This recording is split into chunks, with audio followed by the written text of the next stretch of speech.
Jelangkung or Jelangkung is a traditional Nusantara game with supernatural characteristics. The game is supernatural in nature and is usually played as a ritual to summon spirits or supernatural beings.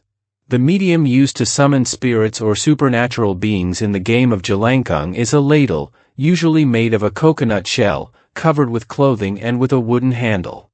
The origin of the word Jelangkung is believed to be related to an extinct Chinese traditional belief. This ritual is about the power of the deities Poyang and Moyang, similar to the word for ancestors, namely Ke Lan Gong, basket god, and Ke Lan Tse, who are believed to be the guardian deities of children. Jelangkung is also a ritual played by teenagers during the Mid-Autumn Festival. In the Ke Lan Gong ritual, the deities Poyang and Moyang are summoned into a basket doll that can move its hands. Writing materials, usually chalk, are tied to the doll's hand ends. The dolls are also adorned with human clothing, key chains, and face a blackboard. Along with the incense sticks, when the doll feels heavy, according to them, it means that the doll is possessed by a deity, and it will nod in agreement. After being asked if it is ready to be questioned, the answer to the question is written by the deity who possesses the doll on a prepared blackboard. The Ke Lan Gong ritual itself has become extinct in China, but it is believed that the ritual and its name were later absorbed into the Indonesian language, becoming Jelangkung, and it has persisted due to the relationship between China and the archipelago that has existed for thousands of years. Unlike Ke Lan Gong, the medium used to support the deity invoked in Jelangkung is a water ladle with incense and a fireplace. In ancient times, the ladle was made of a coconut shell with a wooden handle.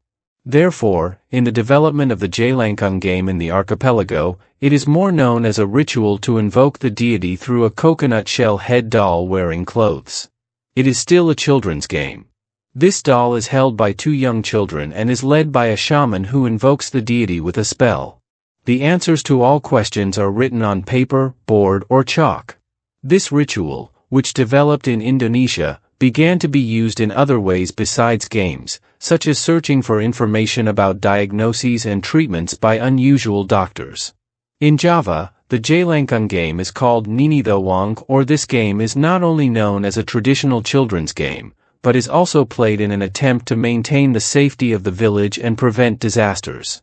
For this purpose, the ritual is not performed by young children, but by adults. The Javanese version can be played using stationery. The regional version, especially on the island of Java, is often played in villages using scarecrows as a medium to invoke spirits. Minangkabau version, a similar ritual known to the Minangkabau people, is called Luka Jilo. This game was developed as a performing art in the village of Lumpo East, Ampek Balayuran Pesisir Selatan Regency.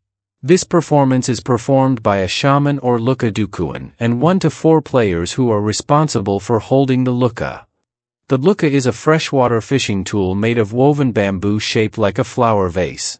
This Luka basket is used for the performance of Luka Jilo, decorated to look like a puppet. Like in the Ke Lan Gong game, the hands are made of straight sticks or bamboo, while the head is made of pumpkins or coconut shells. The Luka is also decorated with cloth, clothing, scarves, corsets, and the face is made into a woman's shape. The practitioner then whispers Luka until it goes crazy because it moves back and forth. The movements become more intense every time the practitioner chants a spell. What is worth watching in this performance is the player holding the wound. They are carried back and forth as the Luka becomes more crazy. The audience cheers the players to make the atmosphere more lively. The movement of the Luka will stop only when the practitioner stops chanting or someone places the ijak, which is the inner part of the Luka's tail. The performance of Luka Kilo is usually performed at weddings or special events organized by the local Minangkabau community. The performance time is usually at night, which is believed to be easier to summon the Ha animal. This Jelangkung game is usually played by 3 people, 2 people holding the Jelangkung doll and a shaman who recites the spell. This game is mostly played in places believed to be haunted and is usually played at dusk. Like the previous game, Ke Lan Gong, this game is usually played in groups during the full moon. When a spirit comes, the spirit introduces itself and tells a story using a writing instrument. The questions asked are very diverse, such as the spirit's name, the year of death and the cause of death, and often about future fortune and lucky numbers in gambling. During the development, the game was quite simple. It can be played simply by using a compass with a circle with letters drawn on it on paper and accompanied by a simple mantra. These words are repeated repeatedly, and after the spirit is believed to have entered the doll, the player can ask anything they want. Questions will be answered with writing instruments tied under the doll. Ghost legend. Since the Jelangkung game is a ritual that calls spirits and communicates with spirits, the game, which was originally just a game, has developed into a legend about ghosts or possession to affect those who play it. The legend generally says that if the game ends without letting go or saying goodbye to the spirit that entered the doll, the spirit will be angry and may cause problems for the spirit summoner.